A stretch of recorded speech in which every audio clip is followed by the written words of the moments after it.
Баршаңа сәлем достар. Бүгін сіздермен осындай жүрек пішінді тойбастарлардың жасалу жолымен бөлісемін. Ең алдымен шоколадты темперировать етіп дайындап аламыз. Формаға қалаған жаңғақты салып, ең бірінші ақ шоколад пен оның үстіне молочный шоколадты құямыз. Форманы үстелдің үстіне ұрғылап, артық ауаларын шығарып тастаймыз.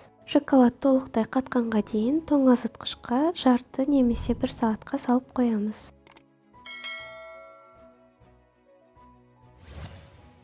Тойбастардың пішініне байланысты кез келген қорапты пайдалансаңыз болады. Шоколадтың астына тишью қағазын қолданамыз. Менде ондай болмағандықтан қағаз ячейканы қолдандым.